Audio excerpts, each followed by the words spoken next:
ഇപ്പോഴത്തെ നമ്മൾ അൻമോഡിലാണുള്ളത്. അൻമോഡിലെ ഒരു വലിയ കൃഷിസ്ഥലത്തിൻ്റെ പുൽത്തകിടിയാണ് കാണുന്നത്. ഇപ്പോൾ കൃഷിയൊന്നും ഇല്ലാതെ കിടക്കുന്നതുകൊണ്ട് മനോഹരമായൊരു പുൽത്തകിടി ഇതുണ്ട്. എന്താ രസം എന്ന് നോക്കി. അതുപോലെ തന്നെ കോടമഞ്ഞ് ഇങ്ങനെ കയറിപ്പോവുകയാണ്. വാ, സുന്ദരമായൊരു ഭൂമി കണ്ടിട്ട് കൊതി തീരുന്നില്ല. ഇതുപോലെ ഫുട്ബോൾ ഗ്രൗണ്ട് പോലെ ഇങ്ങനെ കിടക്കുന്നത് കാണാൻ വളരെ രസമാണ്. അതിൻ്റെ നടുവിലൊരു ചെറിയ കുളമുണ്ട്. ഇതിൻ്റെ അപ്പുറത്തൊരു മസ്ജിദാണ്. പിന്നെ ഇവിടെ നെറ്റ്വർക്ക് ടവർ, പിന്നെ തൊട്ടപ്പുറത്തൊരു ചെറിയ ക്ലിനിക്കുണ്ട്. അതൊക്കെയാണ് ഇവിടുത്തെ പ്രത്യേകത. പിന്നെ അമ്പലം, സ്കൂള്.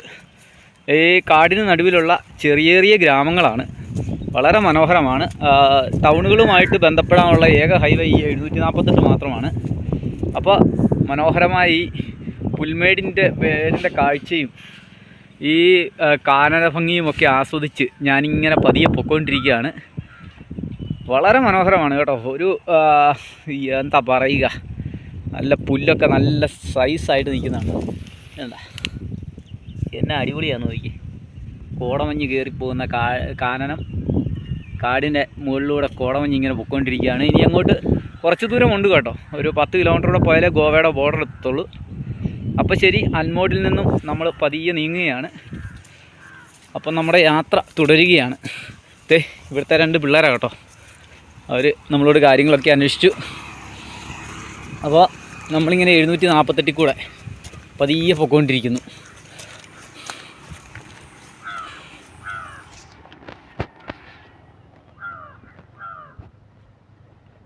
ഹലോ, നമസ്കാരം. ജോപ്പൻ്റെ യാത്രയുടെ പുതിയ അധ്യായത്തിലേക്ക് ഏവർക്കും സ്വാഗതം.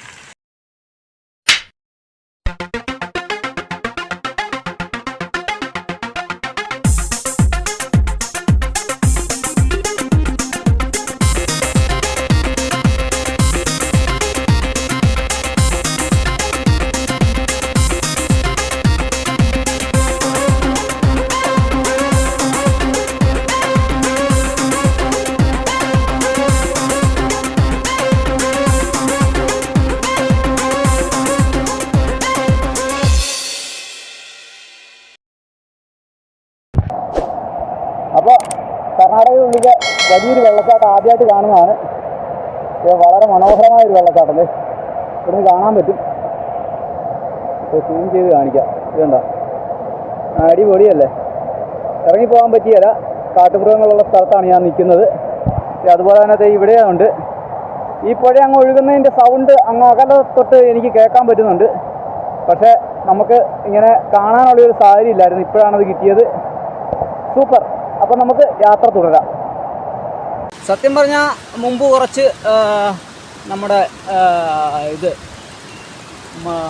അണ്ണാനെ കണ്ടതാണ്. പക്ഷേ വീഡിയോ എടുക്കാൻ പറ്റിയില്ല. കാരണം നമ്മൾ അന്നേരം ക്യാമറ ഓണല്ലായിരുന്നു. ക്യാമറ എന്ന് ഉദ്ദേശിക്കുന്നത് നമ്മുടെ വെറും മൊബൈലാണ്. ഒരു സാധാരണ മൊബൈൽ A3, അതിലാണ് നമ്മുടെ കളികൾ മുഴുവൻ നടക്കുന്നത്. അതുകൊണ്ടാണ് നമുക്ക് കൃത്യസമയത്തൊക്കെ വീഡിയോ ഇടാനുള്ള ബുദ്ധിമുട്ട്. കൃത്യസമയത്ത് നമുക്ക് എല്ലാ കാര്യങ്ങളും ഒരുപോലെ ചെയ്യാൻ പറ്റാത്തത്. ഒരു നല്ല മൊബൈൽ കിട്ടുവാണെങ്കിൽ, നല്ല മൊബൈലല്ല, ഒരു ചെറിയ 360യോ വല്ല സെക്കൻഡ് ഹാൻഡ് ഒരെണ്ണം എടുക്കണം. അതിന് നമ്മുടെ അഭ്യുതകാംക്ഷികൾ സഹായിച്ചാൽ നടക്കും. ചെറിയ ചെറിയ തുകകളൊക്കെ തന്നാൽ നമുക്കൊരു നല്ലൊരു 360 ക്യാമറ എടുക്കാൻ പറ്റും. അതാണ് നമുക്ക് പറ്റിയത്. നമ്മുടെ ഉണ്ടായിരുന്ന GoPro അടിച്ചു പോയി. കുറേ കാലമായിട്ട് നമ്മൾ ഈ മൊബൈലിൽ തന്നെയാണ് ഇങ്ങനെ വീഡിയോ എടുത്തുകൊണ്ടിരിക്കുന്നത്. അതാണ് നമ്മുടെ കുഴപ്പം. ഇപ്പോൾ ഏകദേശം 11 മാസമായി കണ്ടിന്യൂസ് വർക്ക് ചെയ്തുകൊണ്ടിരിക്കുമല്ലേ. അതിൻ്റെ ഒരു ബുദ്ധിമുട്ടുണ്ട് അവന്. അപ്പം ഗോവൻ മണ്ണിലോട്ട് നമ്മൾ അടുത്തുകൊണ്ടിരിക്കുകയാണ്. ആഹാ, പുഴ ഇവിടെ തൊട്ടടുത്തായല്ലോ. നമ്മളോട് ചേർന്ന് ഒഴുകി പോകുന്ന പുഴ. ഇവിടുന്ന് ഒരു കുഞ്ഞ് അരുവിയൊക്കെ സ്റ്റാർട്ട് ചെയ്തിട്ടുണ്ട്. അപ്പോൾ പതിയെ പതിയെ ഇനി അങ്ങോട്ട് കയറ്റമാണെന്ന് തോന്നുന്നു. കോടമഞ്ഞൊക്കെ ഇറങ്ങി വരുന്നുണ്ട്. പതിയെ കോടമഞ്ഞ് ഇറങ്ങി വരുമ്പോൾ നമ്മൾ അതിനെയൊക്കെ കീറി മുറിച്ചുകൊണ്ട് നമ്മുടെ റോഡിയോ, ഹെർക്കുലീസ് റോഡിയോ പാഞ്ഞു പൊയ്ക്കൊണ്ടിരിക്കുകയാണ്. നമ്മുടെ സൈക്കിള് നമ്മുടെ അങ്കിളിൻ്റെ മോൻ തന്നതാണ്, ജിൻസ് ജോൺ കളരിക്കൽ. അപ്പോൾ അവന് നന്ദി പറയുന്നു. ഒപ്പം നമ്മളിങ്ങനെ കുറേശ്ശെ ആയിട്ട് സൈക്കിളിൻ്റെ പണിയൊക്കെ തീർത്ത് സൈക്കിളിപ്പം അടിപൊളി കണ്ടീഷനായിട്ടുണ്ട്. നമ്മൾ ഏത് വണ്ടിയാണെങ്കിലും എൻജിൻ സൈഡല്ലേ നോക്കണ്ടേ, അതുപോലെ വണ്ടി റണ്ണിങ് കണ്ടീഷനാണ്, അടിപൊളി കണ്ടീഷനാണ്. അതുകൊണ്ട് നമുക്ക് സുഖമായിട്ട് യാത്ര ചെയ്യാൻ പറ്റുന്നുണ്ട്. കഴിഞ്ഞ കാറ്റത്ത് ഒടിഞ്ഞു വീണ മരങ്ങളൊക്കെയാണ് ഇവിടെ ഈ സൈഡിലൊക്കെ കാണാൻ പറ്റുന്നത്. അപ്പോൾ ചവിട്ടി വന്നുകൊണ്ട് കോടമഞ്ഞൂടി ആയപ്പോഴത്തേനും ഹൈ ആൾട്ടിറ്റ്യൂഡ് കൂടി എത്തിയിട്ടുണ്ട്. അത്ര ഹൈ അല്ല, എന്നാലും കുറച്ച് ഓക്സിജൻ കുറവുണ്ട്. ഓക്സിജൻ കുറവെന്ന് പറഞ്ഞാൽ കാറ്റില്ലാത്തതുകൊണ്ടാണ്. കാറ്റുണ്ടെങ്കിൽ നമുക്ക് സ്മൂത്തായിട്ട് പോകും. ഇപ്പോൾ കാറ്റില്ലാത്തതുകൊണ്ടാണ്. പുറകിൽ ആരോ വന്ന് നമ്മളെ ബ്ലോക്ക് ചെയ്തിട്ടുണ്ട്. അതെ കയറ്റി നിർത്താവോ ആ വളവിലോട്ട്? ഉത്തരാഖണ്ഡ് വണ്ടിയാണ്, പക്ഷെ മലയാളിയാണ് എന്ന് തോന്നുന്നു. സംസാരം കേട്ടിട്ട് മലയാളത്തിലാണ് ചോദിച്ചത്. പക്ഷേ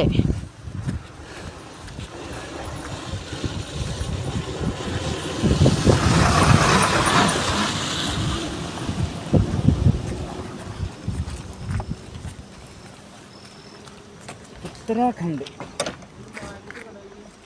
ഉണ്ട്. ഫുള്ള് മിസ്റ്റ് നിറഞ്ഞു കേട്ടോ. അൽമോഡിലാണ്. അൽമോഡ് നമ്മുടെ ചെക്ക് പോസ്റ്റിൻ്റെ ഇടം വരെ എത്തിയിട്ടുണ്ട്. ഇത് ഇതുണ്ട, interstate forest check post Almod wildlife range. ഇതുണ്ട, ഈ കാട്ടിക്കൂടിയാണ് നമ്മൾ കയറി വന്നത്. ഫുൾ അടിപൊളി. ഇതുണ്ട, മൊത്തം മിസ്റ്റ് വന്ന് നിറഞ്ഞിരിക്കുകയാണ്. ഇവിടെയൊക്കെ പഴയ ബിൽഡിങ്ങുകളൊക്കെ ഉണ്ടായിരുന്ന കേട്ടോ, ഹോട്ടലുകളൊക്കെ ഉണ്ടായിരുന്ന സ്ഥലമാണ്. പഴയ പാർക്കിംഗ് ഏരിയ ഒക്കെയാണെന്ന് തോന്നുന്നു. വലിയ വണ്ടികൾ വന്ന് കിടക്കുന്ന. ഏതായാലും സൂപ്പർ. ഇതുകൊണ്ട് ഒന്നും കാണത്തില്ല. ഇനി ഞാൻ എങ്ങനെ സൈക്കിൾ ചവിട്ടി പോകുമെന്ന് ആലോചിക്കുന്നു. അപ്പോൾ ഇത് ഇൻ്റർസ്റ്റേറ്റിൻ്റെ ഗോവ കർണാടക ബോർഡറാണ്. അപ്പോൾ ശരി, നമ്മുടെ യാത്ര ഈ മിസ്റ്റിൻ്റെ ഇടയിൽ കൂടെ. അപ്പോൾ നമ്മളൊരു വാഗമണിലൊക്കെ പോയ സുഖമായി. കേരളത്തിൽ കൂടിയാണ് പോകുന്നതെന്നങ്ങ് വിചാരിച്ചാൽ മതി. അപ്പോഴത്തെ കോടമഞ്ഞ് പോയതിന് ശേഷം ഒടുക്കത്തെ മഴയായി. മഴയായപ്പോഴത്തേ ഇവിടുത്തെ കെട്ടിടങ്ങളൊക്കെ നമുക്ക് കാണാൻ പറ്റുന്നുണ്ട്. ഇത് RTO ചെക്ക് പോസ്റ്റാണ് കർണാടകയുടെ. അത് കണ്ടോ. അപ്പോൾ ഇവിടുന്ന് നമ്മൾ ഇച്ചിരി കാറ്റൊക്കെ അടിച്ചു കേട്ടോ ഈ കടയിൽ നിന്ന്. അപ്പോൾ അൽമോഡ് എന്ന സ്ഥലത്താണിത്. നമ്മൾ അൽമോഡിന് വരുമ്പോൾ ഇവിടെ RTO ചെക്ക് പോസ്റ്റ് കഴിയുമ്പോഴത്തേനും ഒരു ടയർ പഞ്ചർ ഷോപ്പൊക്കെ ഉണ്ട്. ഇതിൽ കൂടുതൽ വണ്ടികൾ വരാറില്ല. ഗോവയിൽ നിന്നും കർണാടകയിലേക്ക് പോകുന്ന വണ്ടികളാണ് കൂടുതലും വരുന്നത്. അതായത് നമ്മുടെ രാംപൂരും രാംനഗറൊക്കെ പോകുന്ന വണ്ടികളാണ് ഇങ്ങോട്ട് പോകുന്നത്. ഇത് രാംനഗറിൽ നിന്ന് ഗോവയ്ക്കുള്ള റോഡാണിത്. ഹൈവേ 748. അതിലൂടെ നമ്മൾ യാത്ര ചെയ്തുകൊണ്ടിരിക്കുകയാണ്. കോരിച്ചൊരിയുന്ന നല്ല കടുപ്പം മഴ. അതായത് ഇവിടുന്ന് ഒരു 5 കിലോമീറ്റർ കഴിഞ്ഞാൽ ഗോവയുടെ ബോർഡർ എത്തി. പക്ഷേ എനിക്കെന്തോ ഭാഗ്യമുണ്ട്, ഇവിടെ കാറ്റടിക്കാൻ നിർത്തി. വന്നപ്പോൾ നല്ല കോടമഞ്ഞായിരുന്നു, കളിയായിരുന്നു. അത് നമ്മൾ വീഡിയോ എടുത്തിട്ടുണ്ട്. അപ്പോൾ കോട കഴിഞ്ഞ് ചെക്ക് പോസ്റ്റിൻ്റെ അവിടെ നിന്ന് ഫോറസ്റ്റ് ചെക്ക് പോസ്റ്റിൻ്റെ അവിടെ നിന്ന് ഫോറസ്റ്റുകാരോട് വർത്തമാനവും പറഞ്ഞിട്ട് നമ്മൾ പതിയെ ഇങ്ങ് വന്നപ്പോഴത്തേനും ഇവിടെ ഇച്ചിരി കാറ്റടിച്ചേക്കാന്ന് വെച്ചൊന്ന് നിർത്തിയതാണ്. നിർത്തി കാറ്റടിച്ചു, വണ്ടി അകത്തോട്ട് കയറ്റി വെച്ചു, മഴ തുടങ്ങി. അപ്പോഴത്തെ നമ്മുടെ ബായി ഇവിടെയുണ്ട്. ബായി നമ്മളോട് പറഞ്ഞ് ഒരു കുഴപ്പമില്ല, ഇവിടെ വലിച്ചിട്ട് മഴയൊക്കെ കഴിഞ്ഞിട്ട് പോയാൽ മതി. അപ്പോൾ അദ്ദേഹത്തിൻ്റെ ഒരു ഫ്രണ്ടൊക്കെ കൊല്ലം ജില്ലയിലുണ്ട്, ചാത്തന്നൂർ. ഭയ്യ आपका दोस्त का नाम क्या है? സുരേഷ് കുമാർ പിള്ള എന്നയാൾ ചാത്തന്നൂരുള്ളതാണ്, കൊല്ലം. അപ്പോൾ ശരി, നമ്മുടെ യാത്ര തുടരുകയാണ് ഈ മഴ കഴിഞ്ഞതിന് ശേഷം. എത്ര മനോഹരമായ സ്ഥലമാണെന്നറിയോ? കോടമഞ്ഞ് കയറി ഫുള്ള് മൂടി വന്നിട്ട് ഒരൊറ്റ മഴ. പൊളിയല്ലേ? അതാണ് നമ്മുടെ മഴക്കാല യാത്രകൾ. മഴ കഴിഞ്ഞ് മഴയെന്ന് പറഞ്ഞ് കളിയാക്കിയപ്പോഴേ മഴ തീർന്നു. എനിക്ക് പോവാം. കോടമഞ്ഞ് കയറി കേട്ടോ, അൽമോഡ് മൊത്തം കോടമഞ്ഞ്. അതെ, ഇവർ 2 റൈഡേഴ്സ് അല്ല, അവർ കർണാടകത്തിൽ നിന്ന് ഗോവയിൽ വർക്ക് ചെയ്യുന്നവരാണ്. അവരെന്നെ കണ്ടപ്പോഴത്തേക്കും നിർത്തിയതാണ്. നമുക്ക് ഇതുപോലൊരു സാധനം പണ്ട് ഉണ്ടായിരുന്നുകൊണ്ട് ഭയങ്കര ഈ എക്സ്പൾസ് കാണുമ്പോഴത്തേക്കും നമുക്കൊരു വല്ലാത്ത ഒരു ഇതാണ്. ഇത് എക്സ്പൾസ് പ്രോ ആണ്. आपका नाम क्या जी? മഹാബലേശ്വർ. ഓ, അപ്പോൾ അതെ, ഇവർ നമ്മളെ കണ്ടപ്പോഴത്തേക്കും നിർത്തിയതാണ്, നമ്മളോട് സംസാരിച്ചാണ്. അവർ ഗോവയിലാണ് വർക്ക് ചെയ്യുന്നത്. അപ്പോൾ ഗോവയിൽ ചെല്ലുമ്പോൾ അവരെ വീട്ടിൽ കാണാൻ പറ്റും. അപ്പോൾ കർണാടക RTO ഓഫീസിൻ്റെ RTO ചെക്ക് പോസ്റ്റിൻ്റെ അടുത്താണ് ഞാൻ. കോടമഞ്ഞ് നമ്മളെ പൊതിഞ്ഞ് നിൽക്കുകയാണ്. Okay, see you. കോടമഞ്ഞ് പൊതിഞ്ഞ് നിൽക്കുകയാണ്. അപ്പോൾ ഈ കാഴ്ചകളിലൂടെ നമ്മൾ പതിയെ അങ്ങ് പോകാം അല്ലേ. ഒരു മഴ കഴിഞ്ഞു, ഇനിയിപ്പോൾ കോട. അപ്പോൾ നമ്മുടെ റെയിൻ കോട്ടൊക്കെ കീറിപ്പോയി കേട്ടോ. മറ്റൊന്നുമല്ല, ഈ സൈഡിൽ കൊണ്ട് ഉടക്കിയതാണ്. ഇപ്പോൾ ഒരെണ്ണം ഗോവയിൽ ചെന്നിട്ട് വാങ്ങിക്കാം.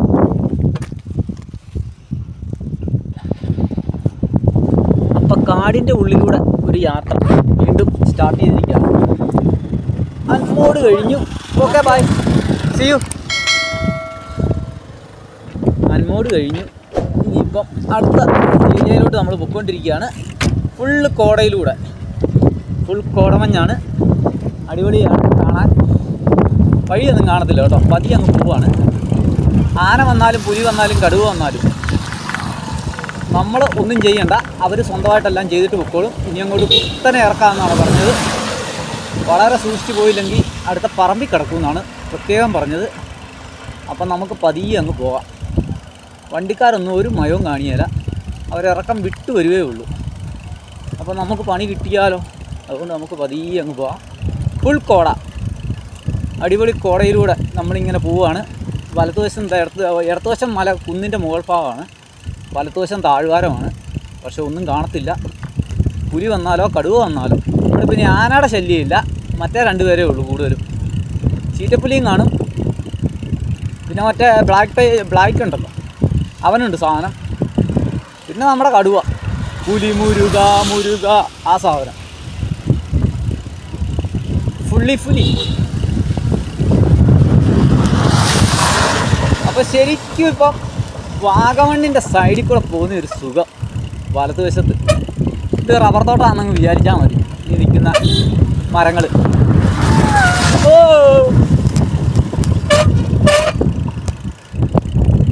ആഹാ, നല്ല അടിപൊളി വളവുകളൊക്കെ വരുന്നുണ്ട്.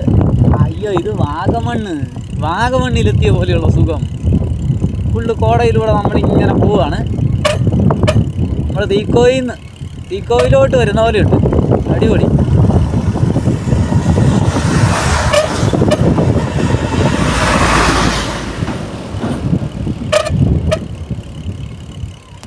പക്ഷേ ഇവിടുത്തെ പ്രത്യേകത ഉണ്ട്, ഇത് നാഷണൽ ഹൈവേ ആയതുകൊണ്ട് കുറച്ച് ഓടയൊക്കെ ചെയ്ത് വെച്ചിട്ടുണ്ട് കേട്ടോ.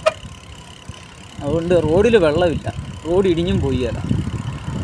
പക്ഷേ നമ്മുടെ എവിടെയൊക്കെ സ്റ്റേറ്റ് ഹൈവേ ആയതുകൊണ്ട് കാണിച്ചു വെച്ചിരിക്കുന്ന കണ്ടാൽ തിട്ടേന്ന് തിട്ടയിലോട്ട് വണ്ടി ഇറങ്ങുമ്പോഴത്തേനും തിമൃതത്തൈ.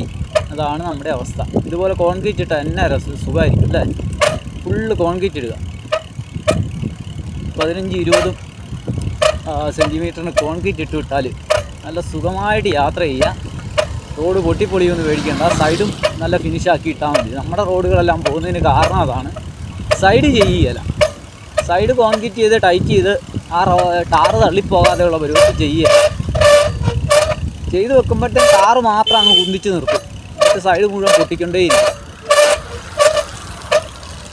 ഇനി അങ്ങോട്ട് ഡേഞ്ചർ റൂട്ടാണ് കേട്ടോ, ഡേഞ്ചർ ഷെയർസാണ്. അതുകൊണ്ട് ചിലപ്പം നമുക്ക് പ്രശ്നങ്ങളുണ്ടാകാൻ സാധ്യതയില്ലാതില്ല. എന്നാലും നമ്മൾ താഴോട്ട് പോവുകയാണ്. ബ്രേക്ക് പിടിച്ചിട്ടൊക്കെ നിൽക്കുന്നുണ്ട് കേട്ടോ, ബ്രേക്ക് പിടിച്ചാൽ നിൽക്കുന്നൊക്കെ ഉണ്ട്. അതുകൊണ്ട് പതിയെ പോവാം. കോടയായതുകൊണ്ട് ഒന്നും കാണത്തില്ല. വണ്ടികളൊക്കെ പതിയെ അങ്ങ് പോവാം. എവിടെയായാലും പോയി ഇടിച്ച് നിൽക്കുമല്ലോ.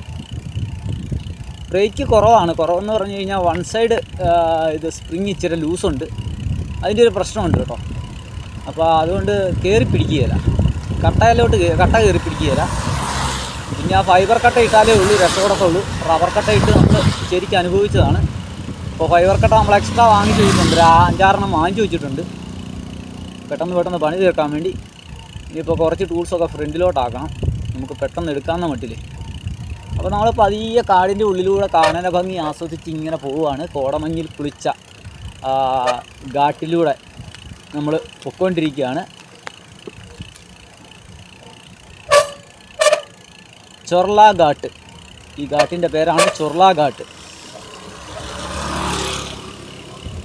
ചൊർല ഘാട്ടിലൂടെ നമ്മളിങ്ങനെ പൊയ്ക്കൊണ്ടിരിക്കുകയാണ്. ലോറിക്കാരൊക്കെ പണ്ട് പറയാറുണ്ട്, ലോറിയെ വരുന്നവർ ചൊർല ഘാട്ട് ഭയങ്കര സംഭവമാണ് എന്നൊക്കെ പറയാറുണ്ട്. പക്ഷേ അവിടെ നിന്ന് ഇങ്ങോട്ട് കയറുമ്പോൾ ശരിക്കും സംഭവം തന്നെയാണ് കേട്ടോ. ഇത് ഞാൻ ഇറങ്ങിപ്പോയിക്കൊണ്ടിരിക്കുകയാണ്. ഞാൻ വന്ന വഴിയിലൊക്കെ നമുക്ക് സ്മൂത്തായിട്ട് പോരാൻ പറ്റി. പക്ഷേ തിരിച്ചായിരുന്നെങ്കിൽ എൻ്റെ അണ്ടം കീറിയന്. ഗോവയിൽ കൂടെ വന്നിട്ട് ചൊർലാഘാട്ട് കയറുമായിരുന്നു, എൻ്റെ അണ്ടം കീറിയന്. ഇതിപ്പോൾ അങ്ങനെയല്ല, നമ്മൾ കർണാടകയിൽ നിന്നും ഗോവയിലേക്ക് ഇറങ്ങുകയാണ്, കടപ്പുറത്തോട്ട് ഇറങ്ങിപ്പോവുകയാണ്. അതുകൊണ്ട് ഒരു കുഴപ്പമില്ല, സുഖമായിട്ടിങ്ങനെ പൊയ്ക്കൊണ്ടിരിക്കുക.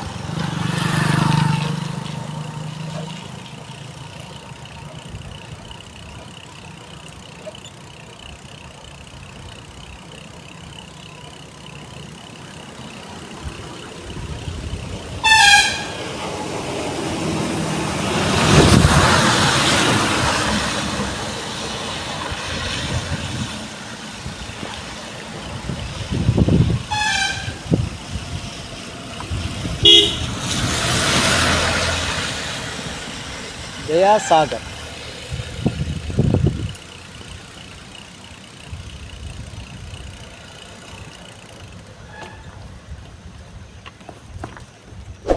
ഇനി ഒരു 5 കിലോമീറ്ററാണ് ഗോവൻ മണ്ണിലോട്ട്. അതിങ്ങനെ ഇറങ്ങി അങ്ങ് പോയാൽ മതി. അത് കഴിഞ്ഞാലും പിന്നെ ഇറക്കമാണ്, മൊത്തം ഇറക്കം, ആകെ മൊത്തം ടോട്ടലി ഇറക്കമാണ്. മേളിൽ നിന്നൊന്നും ആരും നമ്മളെ നോക്കുന്നില്ല, അവർക്കൊന്നും നമ്മളെ വേണ്ട മഴയായതുകൊണ്ട്.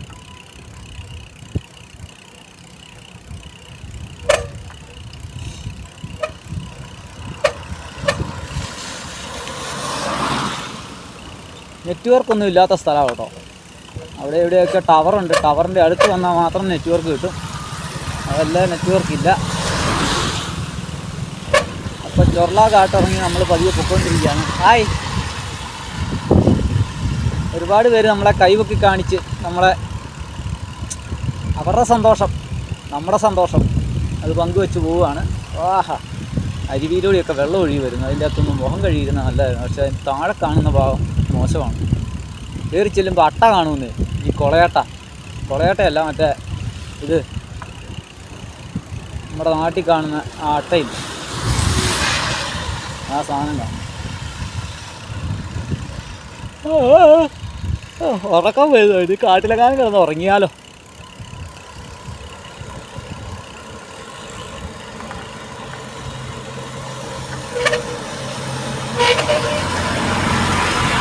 അപ്പോഴത്തെ നമ്മൾ ഗോവയിലോട്ട് കയറിയതേ ഉള്ളൂ. ഗോവ കയറിയപ്പോഴത്തേനും ഒരു വലിയ അടിപൊളി സീൻ കണ്ടോ? ഇത് കണ്ടോ? നല്ല കാനകഛായയാണ്, ഫുള്ള് കാട്. ഇങ്ങോട്ട് താഴോട്ടാണ് നമുക്ക് ഇറങ്ങി പോകേണ്ടത്. അതുപോലെ തന്നെ അവിടെ കണ്ടോ മനോഹരമായ കാഴ്ച. ഇത് കാണാൻ പറ്റുമോയെന്ന് എനിക്കറിയില്ല. ഏത് കണ്ടോ, അതിൻ്റെ മുകളിൽ, മലയുടെ മുകളിൽ നിന്ന് വെള്ളച്ചാട്ടം എനിക്ക് തന്നെ കാണാൻ പറ്റുന്നില്ല. മലയുടെ മേളിൽ നിന്ന് വെള്ളച്ചാട്ടം കണ്ട, അടിപൊളിയല്ലേ? ഇത്രയൊക്കെ സൂം ചെയ്യാൻ പറ്റത്തുള്ളൂ. 2 വെള്ളച്ചാട്ടങ്ങൾ, പിന്നെ ഈ സൈഡിൽ നിന്നൊക്കെ ഉണ്ട് കേട്ടോ, പക്ഷേ അത് കാണാൻ പറ്റുന്നില്ല. അങ്ങനെ ആദ്യത്തെ വെള്ളച്ചാട്ടം നമ്മൾക്ക് കിട്ടിയിരിക്കുകയാണ് ഗോവൻ മണ്ണിൽ നിന്നും. ഫുള്ള് കോട വന്ന് കയറി. ഇനിയിപ്പോൾ എൻ്റെ യാത്രയും ബുദ്ധിമുട്ടാകുന്നത് ആ കാണുന്ന പ്രദേശത്തേക്കാണ് നമുക്ക് പോകേണ്ടത്. അപ്പോഴത്തെ ഫുള്ള് കോട വന്ന് കയറിപ്പോയി, അതുകൊണ്ട് നമുക്കൊന്നും കാണാൻ പറ്റുന്നില്ല. അവിടെ 2 വെള്ളച്ചാട്ടമുണ്ട്. അതുപോലെ തന്നെ ഇവിടെ ഇനി നമ്മളിങ്ങനെ ഇറങ്ങിയിട്ട് അവിടുന്ന് കയറ്റം കയറി പോകണം കേട്ടോ. നല്ല തള്ളുണ്ട്, നല്ല ഒന്നാന്തരം കയറ്റമാണ് ഇവിടുന്ന് കാണുന്നത്. ഇത് കയറി ഇറങ്ങിയാലേ ഉള്ളൂ കാര്യങ്ങൾ ഓടത്തുള്ളൂ. അപ്പോൾ നമ്മൾ പതിയെ യാത്ര തുടരുകയാണ്. ഇവിടെ മഴ നനഞ്ഞിരിക്കുകയാണ് കേട്ടോ. താഴെ ചെന്നിട്ട് വല്ലോ വെയിറ്റിംഗ് ഷെഡിലോ വല്ലതും ചെന്നിട്ട് വേണം അവിടെ ക്ലീൻ ചെയ്യാൻ. ഇവിടെ വഴിപണിക്കാർ ഈ സൈഡ് ബോർഡർ ചെയ്തുകൊണ്ടിരിക്കുകയാണ്. അപ്പോൾ കാടിൻ്റെ നടുവിലൂടെ പതിയെ യാത്ര ചെയ്യുകയാണ്. ബുദ്ധിമുട്ടുകളൊക്കെ നമ്മൾ തരണം ചെയ്തുകൊണ്ടാണ്. മഴ തുടങ്ങി, അതുപോലെ തന്നെ കോടമഞ്ഞുമാണ്. അപ്പം അടിപൊളി കാഴ്ചകളിലൂടെ നമ്മൾ യാത്ര ചെയ്തുകൊണ്ടിരിക്കുന്നു. ചൊർല ഘാട്ടാണിത്. ചൊർല വനപ്രദേശത്തൂടെയാണ് പോകുന്നത്. ചൊർല ഘാട്ടിലെ ഹൈവേ ആണ് 748. അതിലൂടെ ഇങ്ങനെ നമ്മുടെ യാത്ര അടിച്ചു പൊളിച്ച് പൊയ്ക്കൊണ്ടിരിക്കുകയാണ്. അപ്പോൾ ശരി, യാത്ര തുടരുകയാണ്. നമ്മളൊരു അടിപൊളി വെള്ളച്ചാട്ടത്തിൻ്റെ സമീപത്ത് എത്തിയിട്ടുണ്ട്. സൂപ്പറായിട്ടുള്ള കാഴ്ച. ഒരു മരത്തിൻ്റെ ഇടയിൽ കൂടെ വെള്ളം ഒഴുകി വരുന്നുണ്ടോ?